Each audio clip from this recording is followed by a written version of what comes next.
Hi everyone, a very happy new year to all, and in this video let's see about Apache Kafka. So Kafka basically is a highly distributed event based messaging or a streaming platform. अब यहाँ पे हमने तीन चीज़ों की बात करी. First is event, second are streams and third are distributed. So let's see what are events first. So events basically क्या होता है? इवेंट्स आपका कोई भी एक एक्टिविटी है या कोई भी रिकॉर्ड है किसी पर्टिकुलर एक्टिविटी का जो किसी एक पर्टिकुलर इंटरवल ऑफ टाइम पे हुई है. So that is known as events and it can contain like the activity name, okay, the timestamp जब वहाँ पे हुई है and some metadata about it. So इसको हम बोलते हैं events. Okay. Now what are streams? Streams basically कोई भी continuous flow of data को हम streams बोलते हैं. Data could be anything, but that flow should be continuous. इसको हम बोलते हैं streams. Now third thing is the distributed. Distributed का मतलब है जो भी आपका सिस्टम या एप्लीकेशन है एंड उसके जो भी कंपोनेंट्स हैं दे आर लूजली कपल्ड. वो एक दूसरे पे डिपेंडेंट नहीं है and like those components can be deployed at multiple places at multiple locations so that they are available so they can perform individually और all together they can provide good results and provide low latency. So अगर हम बात करें Kafka की, सो Kafka basically एक ऐसा platform है which helps to transfer message from one application to another application with very low latency and very high throughput. अगर बात करें इसके ओरिजिन की, तो इसे डेवलप किया था लिंक्डइन ने 2011 में for their personal use cases and कुछ टाइम बाद से डोनेट कर दिया गया अपाचे फाउंडेशन को and since then it is an open source. So I will be explaining about Kafka in its component in detail in next 4-5 videos along with the hands on and at last we will create a Kafka application for events processing. But इस video में बात करूंगा Kafka के overview के बारे में. We will see its architecture कि वो हाई लेवल पे काम कैसा करता है एंड उसके यूज केसेस क्या है and what are its different APIs. So करें काफका के आर्किटेक्चर की. काफका का आर्किटेक्चर कुछ ऐसा है. यहाँ पे आपको दिखेगा इसमें मेनली तीन कंपोनेंट है. पहला है आपका प्रोड्यूसर्स, ओके. सेकंड है आपका काफका क्लस्टर एंड थर्ड है आपका सब्सक्राइबर्स.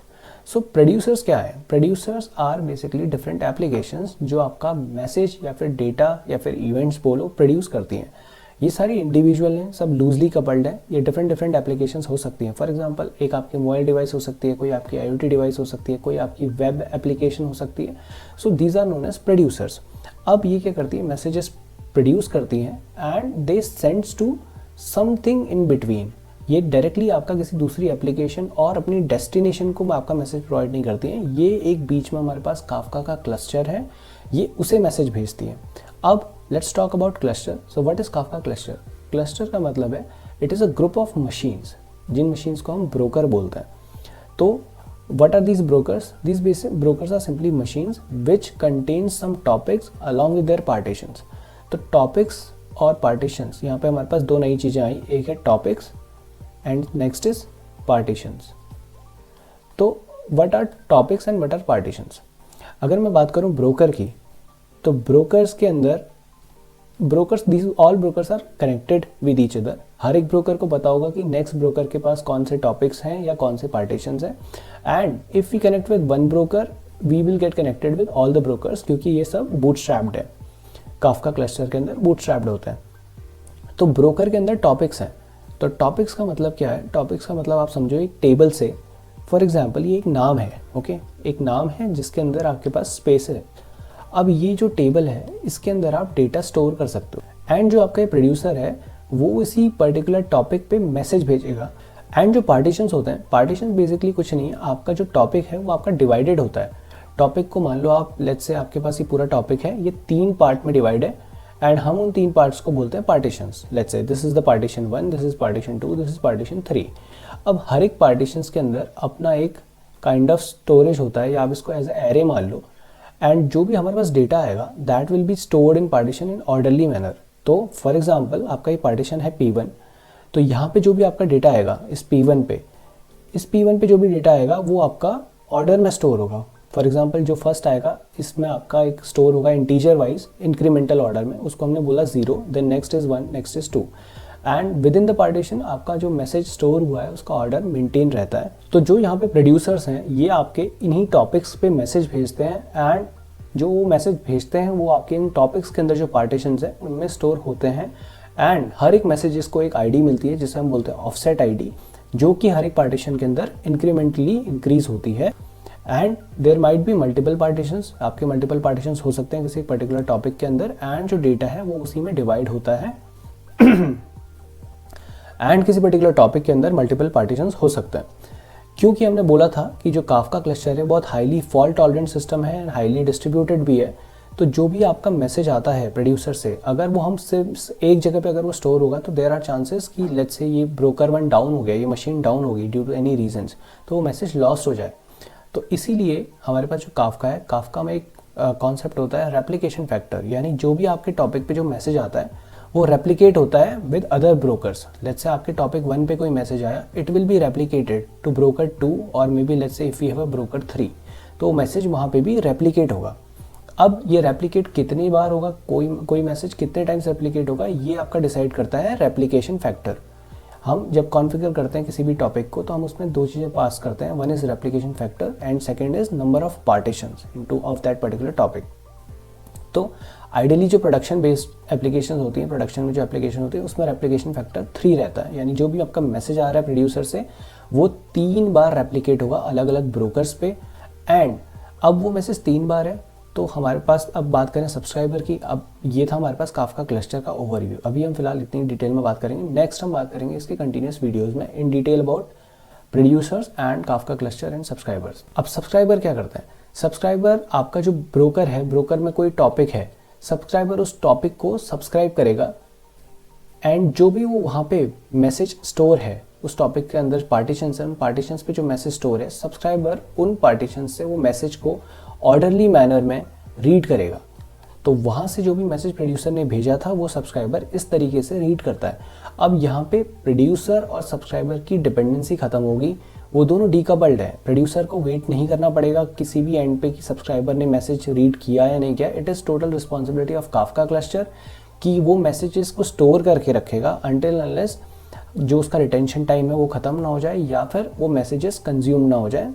इसके लिए हमारे पास अलग अलग पॉलिसी, अलग अलग कॉन्फ़िगरेशंस हैं जो हम करते हैं जब भी हम क्लस्टर सेटअप करते हैं या जब भी हम टॉपिक्स को कॉन्फ़िगर करते हैं।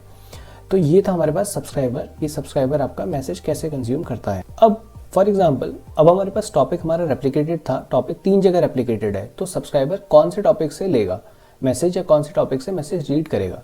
तो ब्रोकर्स में जब भी हम रेप्लिकेट करते हैं तो ब्रोकर्स लेट्स से 3 रेप्लिकेशन है, तो 3 में से क्या करेगा, ये आपका लीडर और फॉलोअर वाली स्ट्रैटेजी यूज़ करता है। फॉर एग्जांपल, आपका जो ब्रोकर है B1 है, लेट्स से आपका B1 में स्टोर है मैसेजेस, B2 में है एंड B3 में है, तो ये आपस में डिसाइड करके B1 को इन्होंने अपना लीडर मान लिया and B2 and B3 will be follower. तो जब भी कोई कंज्यूमर रीड करेगा तो वो हमेशा लीडर से रीड करेगा, वो जो भी कनेक्टिविटी होगी कंज्यूमर की हमेशा लीडर से होगी, वो फॉलोअर्स पे बात नहीं करेगा।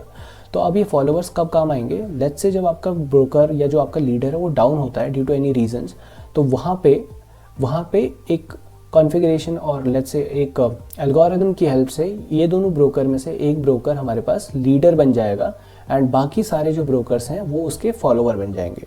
सो ऐसे हमारे पास जो सिस्टम है वो फॉल्ट टॉलरेंट रहता है एंड जब भी हमारे पास कोई भी मैसेज है, मैसेज वो अवेलेबल रहता है। सो ये था काफका का आर्किटेक्चर। अगर हम बात करें उसके यूज़ केसेस की, तो काफका का एक यूज़ केस, जो पहला यूज़ केस है वो है मैसेज क्यू, यानी जो भी आपके मैसेजिंग प्लेटफॉर्म्स होते हैं, यहाँ जहाँ पे भी हमें मैसेजिंग एप्लीकेशंस होती हैं वहाँ पे आपके काफका को यूज़ किया जा सकता है, क्योंकि वो काफ़ी ज़्यादा उसकी लो लेटेंसी है, हाई थ्रॉटपुट है, फॉल्ट टॉलरेंट है एंड काफ़ी ज़्यादा हाई वॉल्यूम ऑफ डेटा को प्रोसेस कर सकता है। इसलिए मैसेज क्यू बेस्ड एप्लीकेशंस में भी काफका यूज़ किया जाता है। हाउएवर इसके अल्टरनेटिव्स भी हैं, फॉर एग्जाम्पल आपने सुना होगा RabbitMQ है एंड अमेजोन का भी है एंड लाइक गूगल का भी है, बट काफका का एक यूज़ केस मैसेज क्यू का है। Second is log processing. Logs आपके काइंड ऑफ फॉर एग्जांपल आपके किसी भी एप्लीकेशंस के लॉग्स जनरेट होते हैं, तो उन लॉग्स को स्टोर करना, उन लॉग्स को प्रोसेस करना एंड उन लॉग्स को मे बी डेटाबेसेस तक पहुंचाना या फॉर एनालिटिकल पर्पस या फिर डेटा लेक्स तक पहुंचाना, उसके लिए हम काफका का यूज़ कर सकते हैं। नेक्स्ट इज क्लिक स्ट्रीम्स और इवेंट्स। क्लिक स्ट्रीम्स और इवेंट्स या हम बोले कि वेब एक्टिविटी, जो भी आपकी क्लिक स्ट्रीम जनरेट होती है, फॉर एग्जांपल यूज़र एक्टिविटी, आप वेब में कुछ भी कर रहे हो, उससे जो भी इवेंट्स जनरेट होते हैं उन सब को स्टोर करना, क्योंकि वहाँ पे काफ़ी जल्दी वो इवेंट्स को प्रोसेस करना होता है। So in that case Kafka is more reliable and वो यूज़ होता है। काफ़ी ज़्यादा ऐसी कंपनीज़ हैं जहाँ पे ये आपका जो काफका है वो क्लिक स्ट्रीम्स और इवेंट स्ट्रीम्स के लिए यूज़ होता है। इवन दो इन पेटीएम, इन ऊबर, इन नेटफ्लिक्स, यहाँ पे काफका का हाईली यूज़ होता है। Walmart as a data bus, आपकी जो भी एप्लीकेशंस होती हैं, फॉर एग्जांपल आपके पास माइक्रो सर्विस एप्लीकेशंस हैं एंड आपकी दो एप्लीकेशंस हैं, उनके बीच में इवेंट्स का डेटा ट्रांसफ़र होता है, तो वहाँ पे काफ़ी जगह पे काफका को as a data bus use किया जाता है। Last is the real time analytics, तो कई ज़्यादा ऑपरेशनल मैट्रिक्स होती हैं एंड आपकी जो मे बी जो सेंसर डिवाइसेज हैं, अदर डिवाइसेज हैं, उनके थ्रू जो भी मैट्रिक्स प्रोड्यूस होती है, या आपको कोई भी रियल टाइम एनालिटिक्स करनी है, जैसे जैसे ही आपके यूज़र की कोई एक्टिविटी हुई, वो उस मैसेज को प्रोसेस करके मे बी किसी डैशबोर्ड में डिस्प्ले कर ले, तो इतनी फास्ट प्रोसेसिंग के लिए भी काफका को यूज़ किया जाता है, ताकि जो भी रियल टाइम एनालिटिक्स है, रियल टाइम डिसीजन मेकिंग है, वो ली जा सके।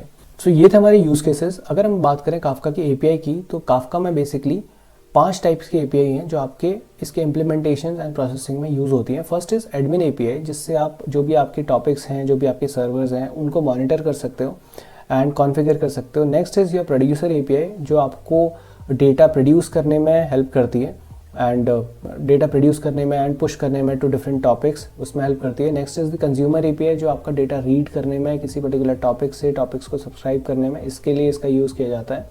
Next is Kafka streams. Kafka streams API के थ्रू आप अपनी स्ट्रीमिंग एप्लीकेशंस बना सकते हो, माइक्रो सर्विसेज बना सकते हो, जो उसमें आपका data read, right and all एक रियल टाइम एप्लीकेशंस जो आपका रियल टाइम डेटा प्रोसेस कर सकें, वो एप्लीकेशंस आप बना सकते हो with help of Kafka streams. Next is Kafka connect. Kafka connect API का बहुत ज़्यादा इंपॉर्टेंट यूज़ केस है। Basically this API kind of helps you in integrating your databases, or let's say the sources which continuously push data to your Kafka, and you can also integrate or connect the sync topics or sync sources जहाँ पे आपका Kafka उस data को dump करे after processing. So Kafka Connect API help us there। So mostly जो Kafka है वो आपकी लिखी गई थी जावा एंड स्काला में, तो आपको जो इंटीग्रेशंस मिल जाते हैं उसके एपीआई के थ्रू, आपको इजीली इंटीग्रेशन मिल जाता है with Java and Scala, and there are kind of libraries also जिनके थ्रू आप उसको पाइथन एंड अदर लैंग्वेजेस में भी यूज़ कर सकते हो। But in order to get more out of it, mostly जो काफका की एप्लीकेशंस होती हैं वो जावा में बनती है, या जो भी आप काफका से रिलेटेड स्ट्रीमिंग एप्लीकेशंस बनाते हैं उनका जावा में यूज़ केसेस और या स्काला में यूज़ केसेस ज़्यादा देखने को मिलता है। तो that's all about the video. अगर आपको वीडियो पसंद आई तो एक लाइक ज़रूर कीजिए and please drop me a comment कि आपको वीडियो कैसी लगी, एनी फीडबैक्स, कुछ टॉपिक्स मैंने मिस किए। So definitely there are kind of 2 to 3 videos और 3 to 4 videos coming more for this Kafka related topic. We will discuss in detail about Kafka producers, Kafka consumers, the clusters, and like how to like do hands-on on the Kafka, how to set up Kafka on your system, and at last we will create a new application or complete application of Kafka regarding the events processing, like how we can process events through Kafka. So yeah, stay tuned for that, and thank you. See you soon.